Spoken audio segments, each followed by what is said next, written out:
SER Podcast. Hola, soy Javier Ruiz y esto es Hora 25 de los negocios. Hoy, Rusia se asoma a la quiebra. Es Cristian de Guzmán, es el portavoz de Moody's diciendo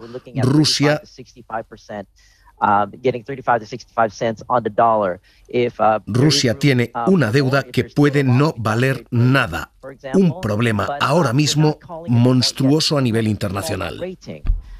The reason for that is that even though, as I had mentioned, we regard every debt security as ranking each.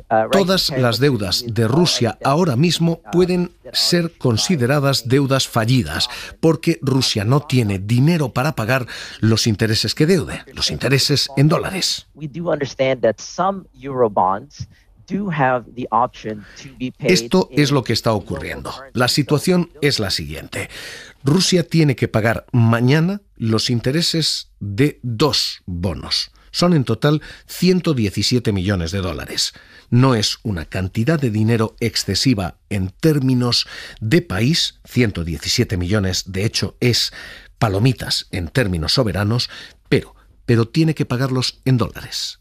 Rusia no es capaz ahora mismo de conseguir 117 millones en dólares. El rublo ha perdido el 75% de su valor, así que ahora mismo lo que tenemos es un problema histórico. Rusia no ha dejado de pagar en dólares desde 1918, desde que los bolcheviques dejaron de pagar las deudas en dólares del zar. Ahora mismo el ministro de Finanzas ruso, Antoni Silanov, admite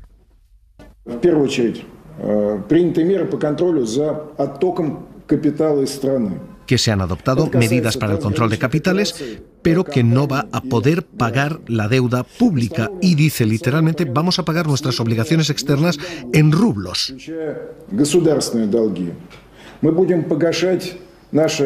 La conversión se va a llevar a cabo descongelando nuestras reservas de oro y de divisas, dice.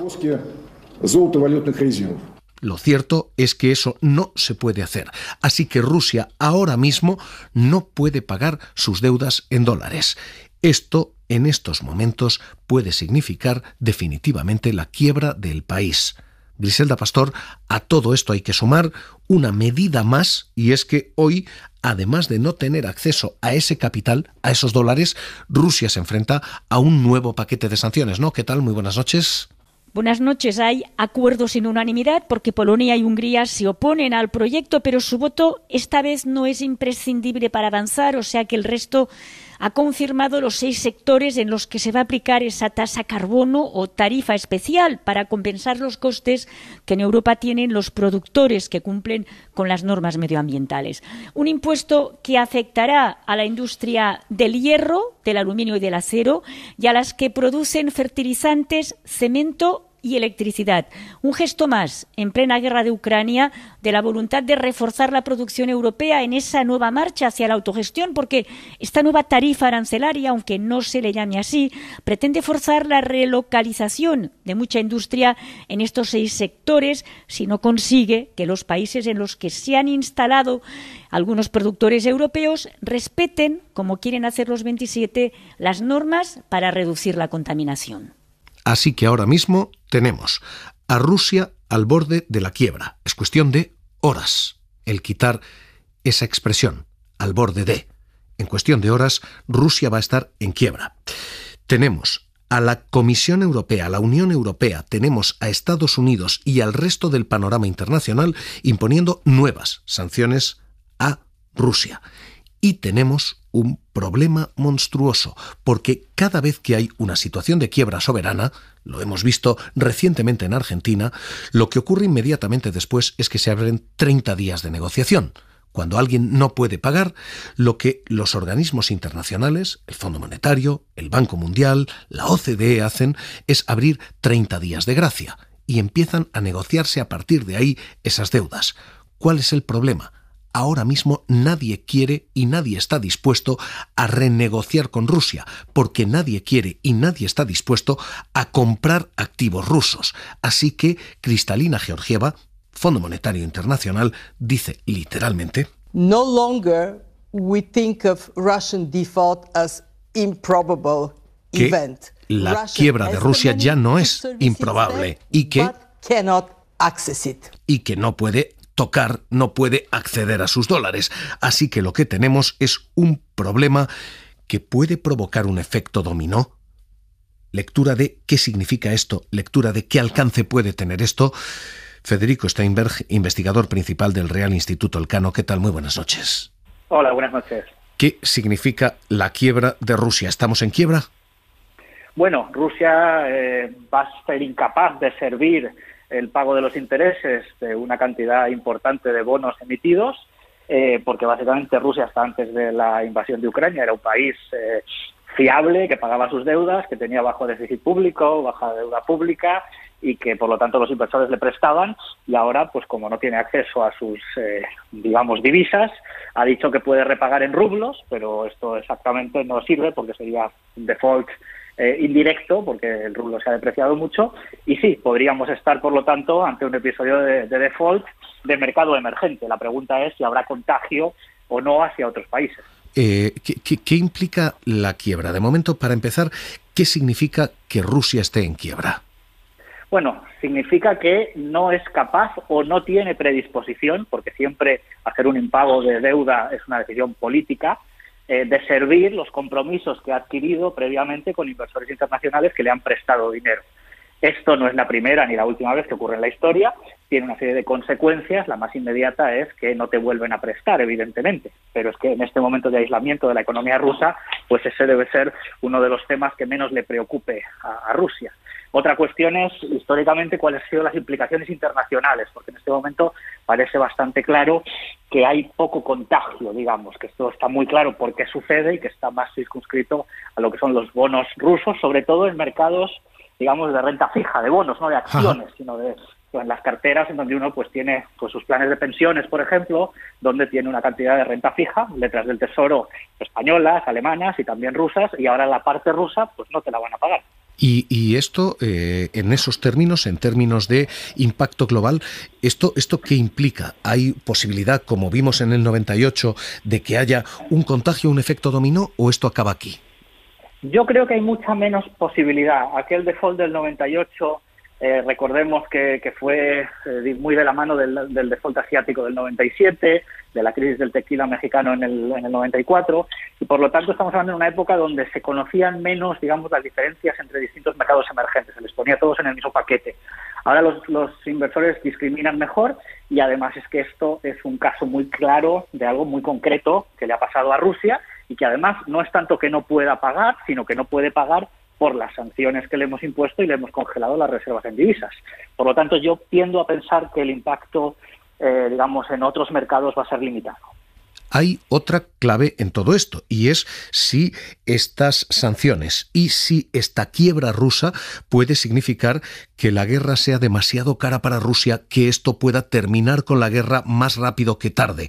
De momento, Gentiloni ha dicho literalmente hoy: vamos a discutir la implementación de sanciones y la coordinación entre los Estados miembros. Siempre hay riesgo de que se puedan eludir las sanciones, pero lo cierto es que ahora mismo la economía rusa está siendo gravemente afectada. Por desgracia, esto no quiere decir que vayan a cambiar el curso de la guerra mañana, pero insistiremos y nos mantendremos unidos.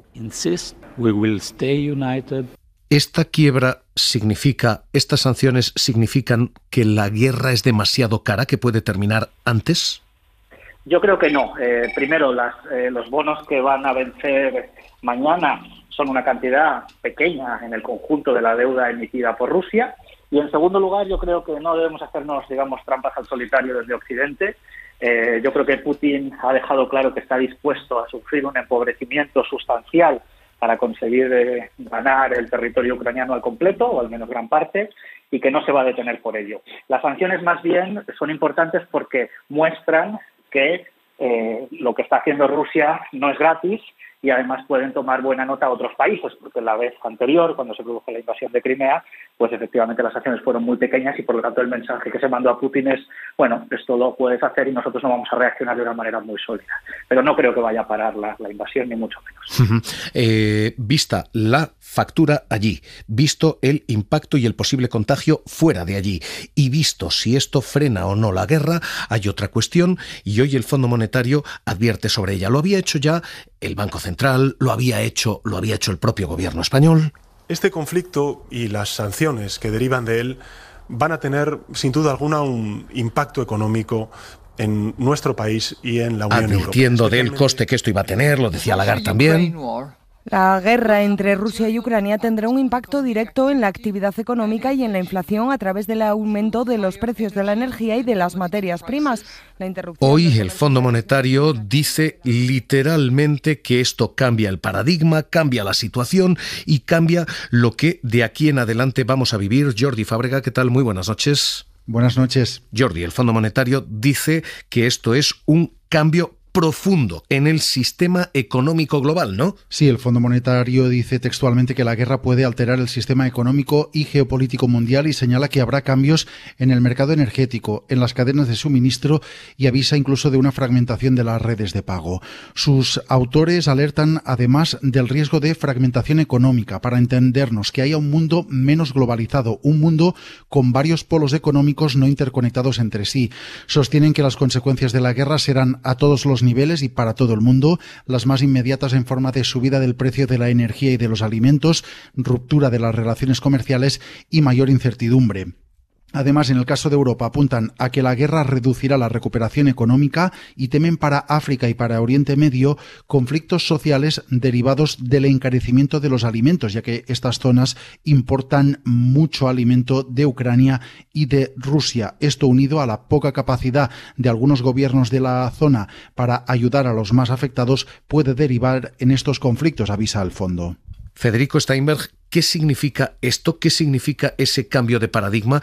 Estamos en una guerra que no es una guerra Rusia-Ucrania, sino una guerra China-Estados Unidos. Bueno, esto daría para otro debate muy amplio y es Sí. muy interesante la pregunta. Muy brevemente, efectivamente corremos un riesgo grave y tal vez inevitable de ir hacia una mayor fragmentación de la economía mundial, hacia una mayor desglobalización, hacia que cada uno, digamos, se quede en su bloque, una regionalización tal vez. Esto no es nuevo, esto ya viene de los conceptos de autonomía estratégica, de America First del Trump para los productos americanos, de la doble circulación de China, por la cual China se está cerrando un poco al exterior y dependiendo más de la demanda interna. Y si a esto lo combinamos con lo difícil que va a ser llegar a acuerdos en los foros internacionales, pensemos que un comunicado consensuado del G20 va a ser imposible en esta situación porque Rusia no va a aceptarlo y veremos qué hace China o la India, pues nos llevan a un escenario en el que todos nos vamos a empobrecer, no sabemos cuánto, y la cooperación internacional va a ser más difícil. Pues Federico Steinberg, investigador principal del Real Instituto Elcano, gracias por estar con nosotros aquí en Hora 25 de los Negocios. Buenas noches. Buenas noches y hasta la próxima. Rusia se enfrenta a la quiebra económica. Rusia vuelve a rememorar un pasado, pero un pasado no especialmente brillante, el de la caída de la URSS.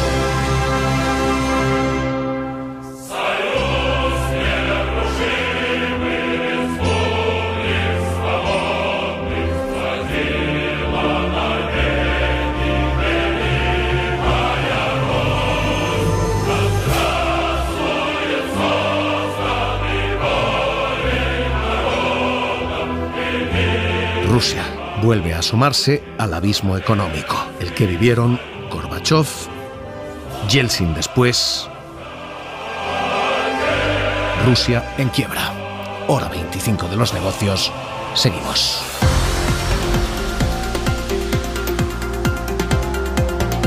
Suscríbete a Hora 25 de los negocios. Todos los episodios y contenidos adicionales en la app de Cadena SER y en nuestros canales de Apple Podcast, Spotify, iVoox, Google Podcast y YouTube.